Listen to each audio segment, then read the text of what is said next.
Welcome to the Girl Means Business podcast. I'm your host, Kendra Swalls, a former teacher turned entrepreneur, here to help you navigate the messiness of mom life and biz life. Each week, my guests and I will share our experiences, insights, and tips to help you move your business from survival mode to success mode. So grab your favorite drink and let's dive in, because this girl means business. Hey there, and welcome to episode 157 of the Girl Means Business podcast. Today, we're going to talk all about Instagram updates, some of the latest updates, and what it means for you and your business. But before I get into that topic, I had just a couple of thoughts been rolling around in my mind for the last couple of weeks about this podcast, and I wanted to share them with you since it's not just me here on the podcast, it's all of you listeners, those that you tune in every week. Maybe you're brand new, maybe you've been here for a while. Either way, this is a show for all of us as a combined group. And so I wanted to kind of get some feedback. I've been looking at some of the data and the analytics from the episodes and the downloads and what you're enjoying. And I know that lately I've had a lot of guest episodes. In fact, the majority of the 2022 episodes have been guest episodes, which tend to run a little bit longer. And I really enjoy these guest episodes because we're able to really dive into other people's stories, perspectives, tips, ideas, and it gives you something kind of tangible to take away and maybe put into practice, or it inspires you. A lot of the feedback I hear on the episodes where I do have guests on is that you like hearing kind of the story behind these different women who are building businesses. However, the numbers are showing that the majority of downloads are coming from the solo episodes where I'm sharing, like today's episode, on Instagram updates, or I'm sharing quick tips on something about how to grow your business. So my question to you as the listener, as the audience, as the ones who are kind of helping me to steer this podcast in the right direction is, what do you prefer? Do you prefer the solo episodes? They're a little bit shorter, have a little bit more of like a takeaway, like a quick tip action item, or do you prefer the longer, more in-depth conversation episodes? Maybe you're somewhere in the middle and you like a little bit of both. Maybe you like kind of a 50-50 divide. I'm going to put a poll on my Instagram stories. I'm going to also put it into my highlights and under podcast. So I would love for you to head over to Instagram at Girl Means Business and let me know what you think. You can also send me an email at kendra@girlmeansbusiness.com. I really want to make sure I'm giving you episodes that you are going to find the most value from. And so knowing what it is that you prefer, knowing which type of episodes you really enjoy the most will definitely help me to make better decisions going forward for the podcast. All right, so now we have that out of the way, let's get into the topic of today's episode. If you have been paying any attention at all, Instagram has released a lot of updates in the last year. A lot. And it can be hard to know which ones to pay attention to, which ones really matter, and what to do with all of these updates. I've seen a lot of people on Facebook groups saying, I've just given up using Instagram. It's too much to figure out. And I think that confusion, that frustration comes from the idea that you need to be using and implementing all of these new updates, along with all of the incredible features Instagram already has to offer. And that's just not the case. When it comes to social media, and especially a platform like Instagram, where there are so many incredible features that you could be using, you have to figure out the ones that work best for you. What fits with your brand, with your audience? What parts and features of Instagram is your audience really engaging with? So today what I want to do is I want to walk you through 5 of the latest updates that I personally have found to be really beneficial on Instagram. Plus, I want to share with you one bonus feature that is kind of in the works behind the scenes. They're beta testing it currently, and I think it could be really beneficial as well. So I want to share that with you today in this episode. So let's dive in with the first update, which is not really a new update if you've been using Instagram for a while, because it's Instagram Reels. And I know that some of you, I can hear you right now through the headphones rolling your eyes going, oh, Kendra, stop talking about Reels. I get it. But let me tell you right now, from every single Instagram social media platform expert I have heard from, talked to, listened to, learned from, they are all saying the same thing. And that is that video content is reigning supreme right now. I'm going to say that one more time, and I'm going to give you a moment to let it sink in. Video content is currently reigning supreme when it comes to the type of content that's getting noticed on social media. And Instagram's version of this is Reels. Now, live videos, you can still upload like IGTV style videos. It's not called IGTV anymore, but you can still upload like pre-recorded videos. But the number one current trend on Instagram is Instagram Reels. Now, I know a lot of people hear things like Instagram Reels and you immediately think TikTok videos. You think silly dances, laughing and pointing, all those cheesy things. That doesn't have to be what Instagram Reels is about. And here's a little bit of a behind the scenes insider tip. The trend currently with Instagram Reels is that more and more original audio reels are going viral. What that means is that we are still in the phase of, yes, like trending reels are getting lots of traction. The ones that use trending audio, popular songs, dances, lip syncs, those kinds of things are still popular. However, the use of original audio is starting to see a major uptick. So what does that mean? Original audio is anytime that you bring your own audio into your Instagram reel. An example of this would be if I were to create an Instagram reel sharing 3 tips on how to create a great Instagram bio.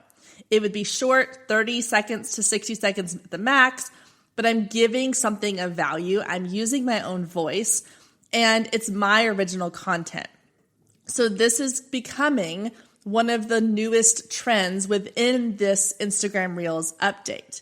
And if I were ranking sort of all of the Instagram updates over the last year or two, I would put Reels and video content at the very top of that list because I think it has had the most impact on the audience that uses the Instagram app. Whether you're creating video content or consuming video content, it's had a huge impact. And if you're still holding out, if you're still thinking, Kendra, I don't do video, I don't like doing video, I don't want to do video, I hear you and I understand you.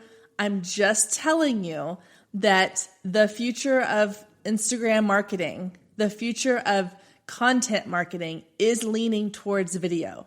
I think back to 20, 25 years ago when my parents were running this small business out of my hometown, and the internet came along and all these businesses were hopping on the idea of we need to have a website.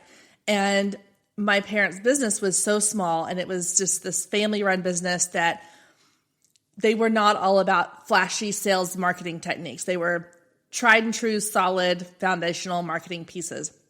And they had been advertising in the yellow pages and in newspapers for years. And so when the internet came along and they were approached with the idea of you should build a website, they were like, no, we don't need a website. We're going to stick with these yellow pages. And over time, their competition who had jumped on the idea of this is where the trend is heading and had built their websites started to surpass them. And they eventually had to play catch up by learning how to do what all these other businesses were already doing and doing well. And so I look at that example and I look at where we are right now in digital marketing, and it's the same exact thing. The only difference is it's those of you that are holding on to that, I just want to post pretty pictures and I just want to post my inspirational quotes. I don't want to do these videos. You're still holding on to those yellow pages phone books when the rest of the world has moved on to internet marketing. So you can hold your ground. You can keep posting those pretty pictures, but eventually you're going to become obsolete if you don't start dipping your toe into the idea of video content. And you can start small. I promise it's not as scary. I was very against video content at first. The more you do it, the easier it gets. But you have to take that first step and jump into starting, or you're always going to be sitting on the fence going, I wish I had started sooner. And then you're going to be playing catch up to where everybody else already is. All right, so let's move on to update number 2, which is collaborations. And these kind of go hand in hand with Reels because they were first started off using them as a Reels collaboration.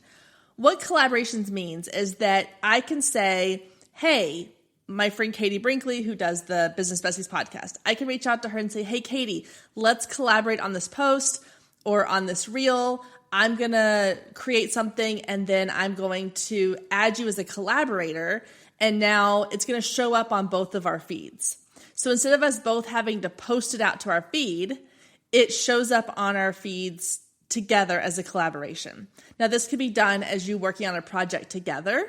So maybe, Katie and I have done a couple of reels where she records part of it, I record part of it. We combine it together to create a reel, and you collaborate that way. Or it could be maybe you have collaborated on, this is a topic we both feel really passionate about, or it's a podcast episode that we did together. So I'm going to tag Katie as a collaborator, and now it's going to show up on her feed as a post that she's published, even though it is linked to me. It's the post I created, or vice versa. So what is the purpose of collaborations? Well, the goal of a collaboration is that you are expanding the reach of your content. So if I create a reel or a piece of content and I collaborate with 1 or 2 other people and it's now pushed out to their audience is now seeing my content or the content we created together. So it's like saying, hey, I'm going to share you with my audience in a really low risk way, because I'm not necessarily going to have to spend a whole lot of time getting on a live with you or getting on a podcast interview with you or working a ton on a project together or creating something together. We can just create a quick reel, a quick post, collaborate, and now we're sharing each other with the other person's audience. So collaborations are a really great way to expand the reach of your account to a wider, broader audience. Now, when it comes to collaborations, you want to make sure you are collaborating with people who fit your niche. So I'm not going to go and collaborate with someone who is an online dog trainer because we don't have enough in common. Our niches don't align. It's going to be very rare that someone in her dog training community is looking for a business coach. And it's going to be rare that someone in my business coaching community is going to be looking for a dog trainer. So it doesn't make sense for us to collaborate. But if I were to collaborate with someone who is a Facebook ad specialist or a Pinterest marketing specialist, those are all things that I could collaborate with, and our audiences are going to be similar enough that it makes sense that we cross-promote for each other. Stay with us. We'll be right back. If you've been listening to the Girl Means Business podcast for any amount of time, then you know my love of email marketing runs deep. Not only is it a great way to generate new leads, but it's one of the most effective methods for nurturing warm leads and turning them into sales. Now, over the years, I've tested several email platforms, and my favorite by far is Flowdesk. Not only do they make email marketing simple and easy, even for the technically challenged, but they have everything you need to create stunning emails, capture leads, make sales, and automate the entire process, giving you time back in your busy day. And the cherry on top is you're only charged one flat fee no matter how many subscribers you have. So while other platforms will increase your price when you go over your pricing tier limit, Flowdesk has no price increases or hidden fees. If you're ready to give Flowdesk a try, click the link below in the show notes to save 50% off your first year. Let Flowdesk help you design emails people will love. Click the link below and check it out. I have a feeling you're going to love it just as much as I do.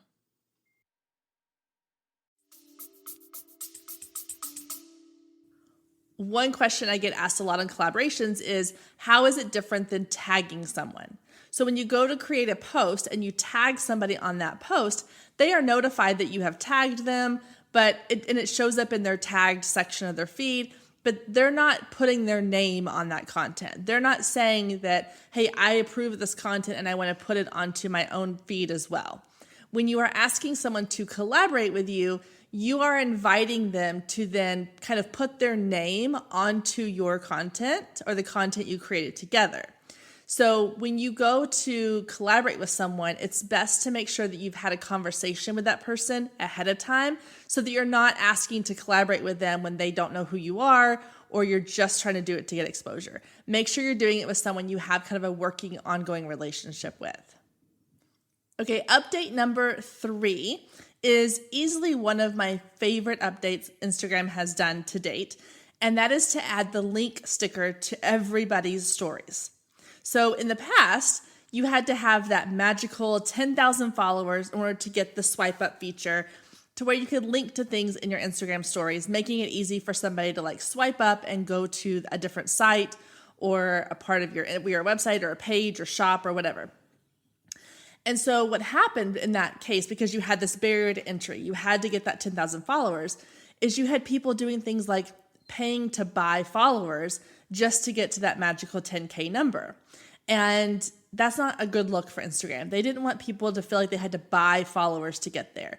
So they removed that barrier, and now they've said everybody gets the link sticker, and it's amazing.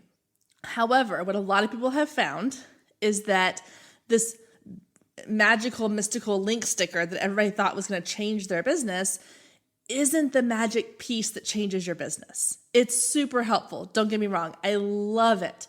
I love that I can post a story about today's podcast episode and link directly to it.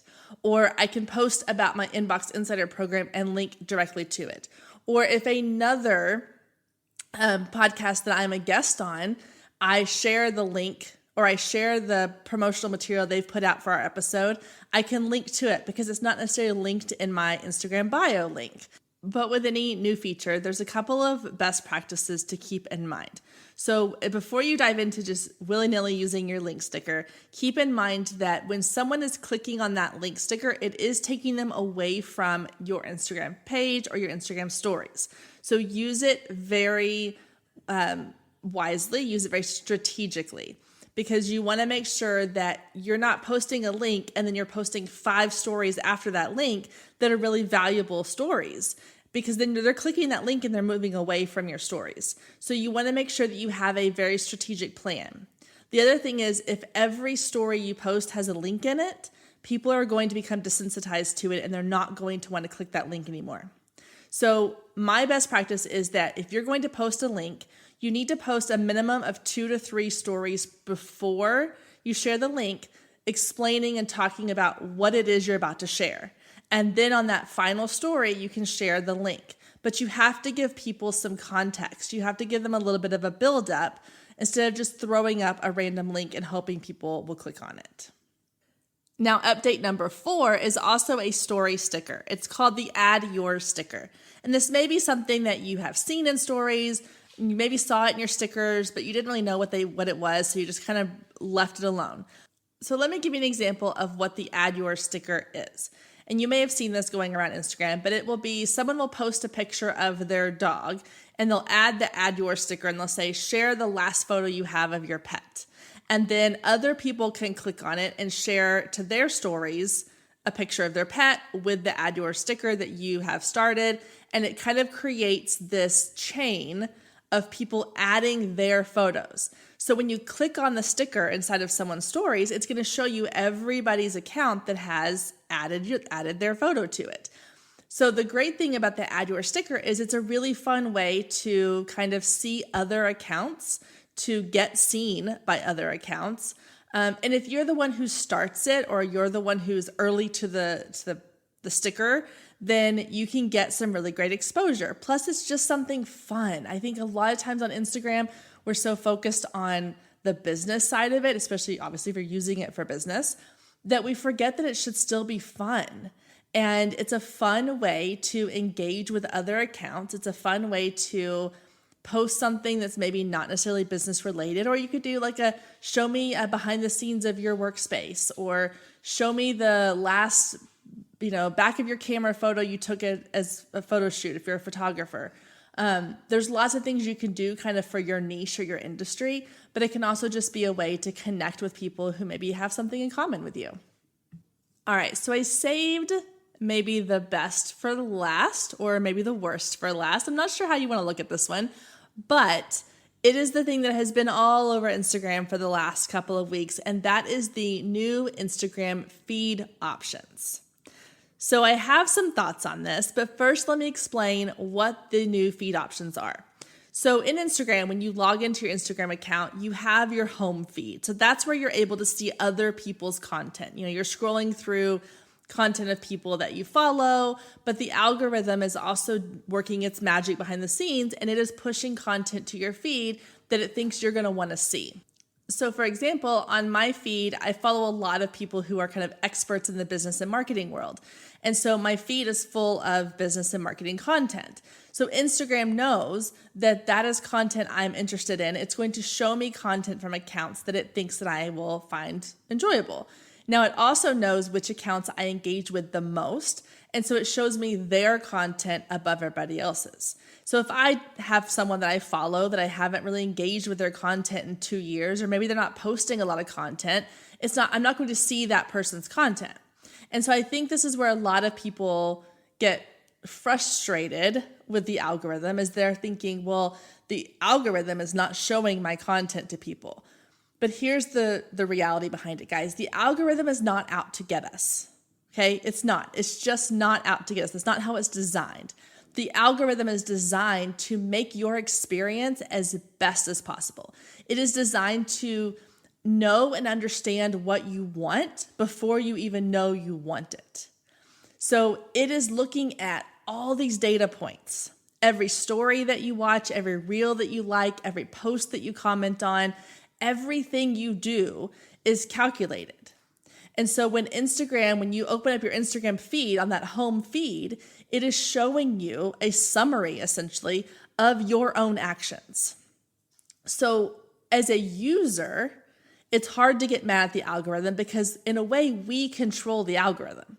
If I were to go onto my Instagram right now and start spending the next 5 days only engaging with content that has to do with dogs, my algorithm is going to change and I'm going to start to see content on my feed that has to do with dogs.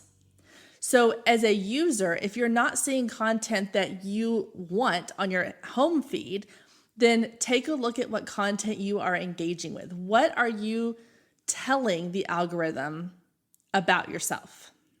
Now, as a creator, as someone who's putting out content, again, I hear people say all the time, the algorithm hates me, it's against me, it's not showing my content to anybody.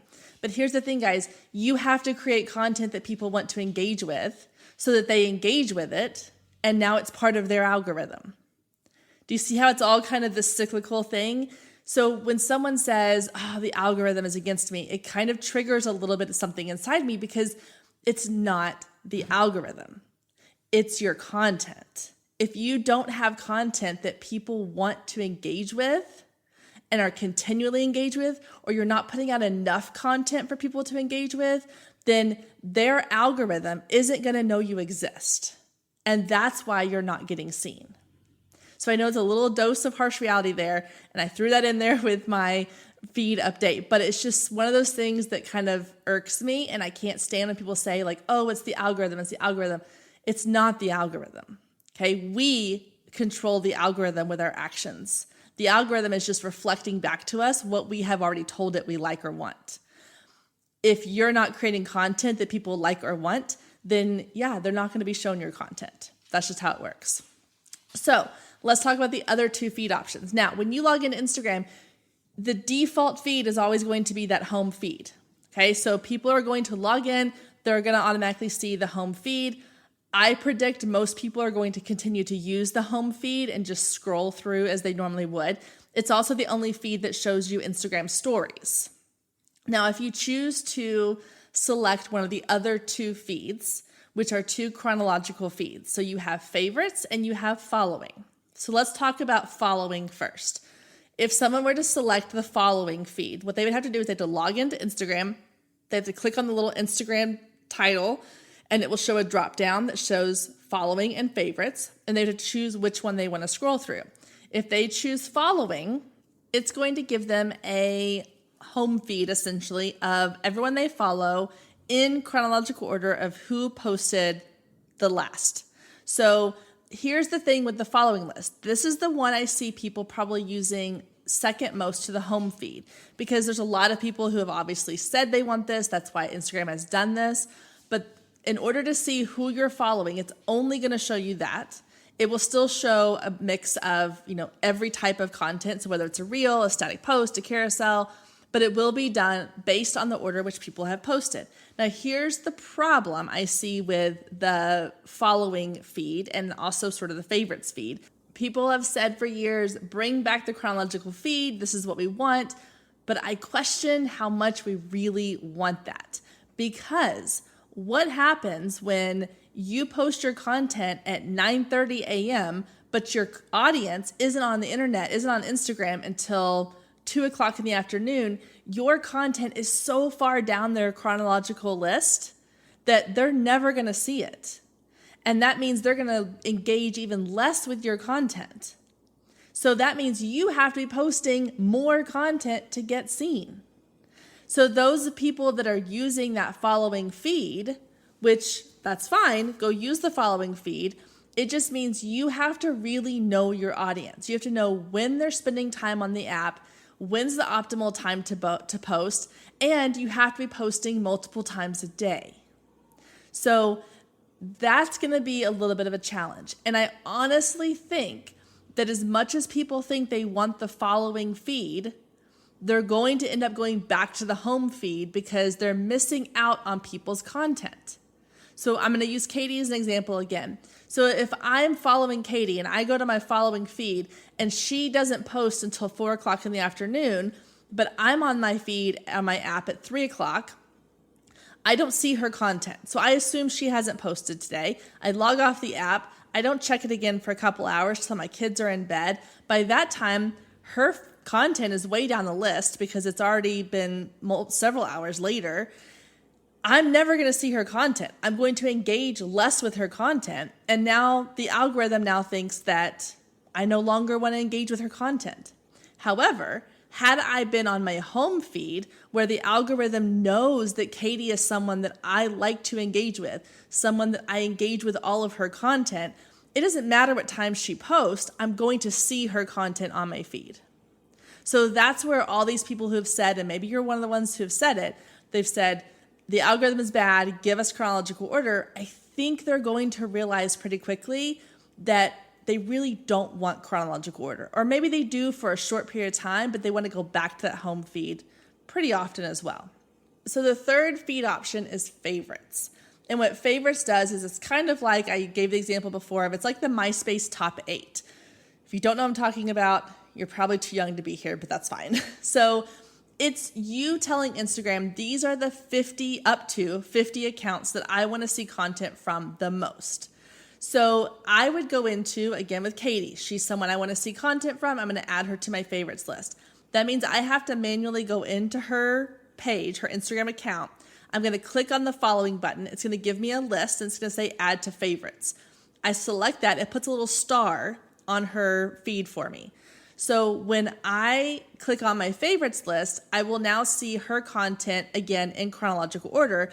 But because it's limited to no more than 50 accounts, there's a greater chance of me seeing her content.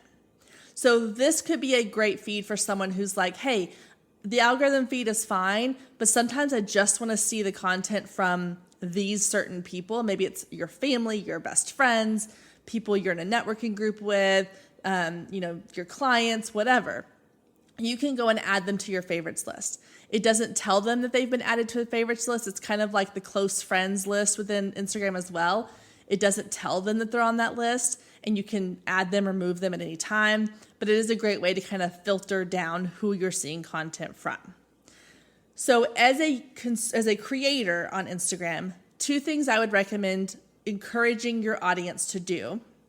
One is to ask them to add you to their favorites list. Again, if you're not creating content that they want to continually engage with, they're not going to do this no matter what. Just because they're following you doesn't mean that they are actively engaged with your content. So you have to be consistently putting out good content. And then if you say, hey, add me to your favorites list, there's a pretty good chance they will add you to their favorites list because they want to see your content. The second thing you can do is if someone is following you and they go to your Instagram page, next to your name, there will be a little bell icon. Tell them to click on that bell and turn on notifications for your account. So this will notify them anytime that you create a story, a post, or a reel. So you can say, hey, if you want to be notified each time I post to my stories so you can stay up to date, keep in touch, find out what's going on behind the scenes, turn on your notifications for stories. Same thing with posts and reels. So that's going to also help to get you kind of front of mind so that you don't get lost in the chronological feeds or the speed at which content moves on Instagram. So to wrap up that last little update, I will say again, there are a lot of people right now on Instagram and across the internet who are kind of freaking out about this whole feed change and what does it mean for my posting strategy and what does it mean for this and what does it mean for that. My 2 cents on that is, one, I truly believe, and I may be proven wrong here, but I truly believe that 90% of people on Instagram are going to continue to use the home feed, that algorithm feed, for 2 reasons. One, it's just easier. When you log in, that's the feed that you get. You have to manually switch to another feed every single time. You can't go into your settings and manually change it for good. You're going to log into that home feed and then choose to go to favorites or following. I think people are not always going to take that extra step to choose a list to go see, at least not for the full time that they're scrolling. The second thing is, things take time. Right now, people are kind of panicking and freaking out, going, what does this mean? What's it going to change? How's it going to affect me?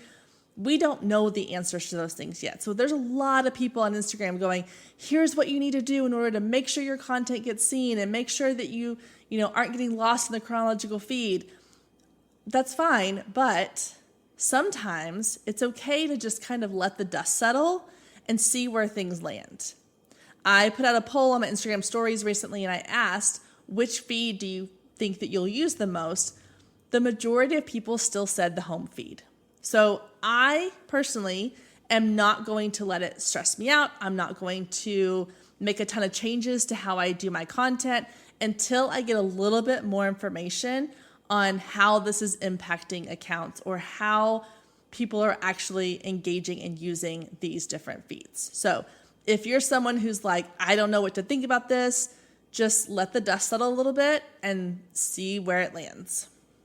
All right, now at the beginning of the episode, I told you that I was going to share one bonus update with you. So here it is.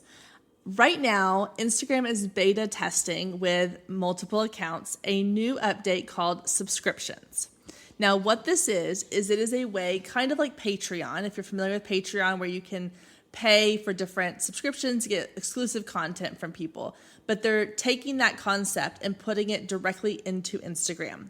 So they are going to have a way for your followers to choose to pay to subscribe to exclusive content from you. Now, I don't have access to this yet, so I'm not 100% sure sort of how it all looks just yet or how it all works. But my basic understanding of it is that if you're following me on Instagram and I say, hey, for $1 a month, you can subscribe to my exclusive content where every week I'm going to do exclusive lives and trainings and I'm going to put out different, reels or content just for you, then people can pay the $1 a month through the app and they will then be able to kind of see the content that not everybody else can see on your account. Again, I don't have the specifics of how this will look exactly or how it's going to be completely rolled out. Like with all other features and new updates, Instagram rolls them out kind of slowly to test them and see how things go. So if it's not something you see for a while or hear about, don't worry about it. But I do think this could be a really cool feature. I know that like Patreon and things like that have been really successful, especially with creator accounts, podcasts, things like that. And it could be a really fun way to kind of monetize your Instagram account. So if you're wondering why I shared this with you when it's not widely available yet, it's because I want you to start thinking about like what are some ways you might be able to use this feature in the future? What can you do within your business that you could offer as a upgrade content subscription? What are some things that you could do that might make people want to pay to have access to exclusive content from you? So I just wanted to kind of get the wheels spinning. I wanted you to start thinking about how you could be using this in your business if and when this feature becomes available. All right, guys, so that is going to conclude our conversation this week on Instagram updates. Like I said at the beginning of the episode, these updates are coming out fast. There's a lot of them. Please don't let it overwhelm you. Just focus on the ones that are going to help move your business forward now. Get comfortable with those and then move on to the next ones. Do not feel like you have to implement all of these at one time. I just wanted to share them with you so that you could kind of cherry pick the ones that you feel like are going to be best for you. And if we're not already friends on Instagram, please make sure you go follow me at Girl Means Business. Send me a DM. Let me know what you thought of this episode. If you have questions about any of these updates or other ones that you're using on Instagram or seeing on Instagram, please feel free to reach out. My DMs are always open, and I'm more than happy to share my thoughts, give advice, feedback, or just have a conversation with you. So come send me a DM and say hi. Tell me you heard me here on the podcast. All right, guys, have a great week. I will see you back here next week. Thank you so much for joining us today. I hope you enjoyed the conversation as much as I did. And as always, you can find any links or resources mentioned in today's show down in the show notes. And if we're not friends outside the podcast yet, then what are you waiting for? Come find me on Instagram at Girl Means Business and send me a DM letting me know what you thought of today's episode or any of the past episodes you've listened to. You can also take a screenshot of today's episode and post it to your stories, tagging at Girl Means Business, and I'll give you a shout out on my page. I love connecting with you and hearing all about your business and can't wait to get to know you more. I hope you have a wonderful week, and I will meet you back here next week, same time, same place.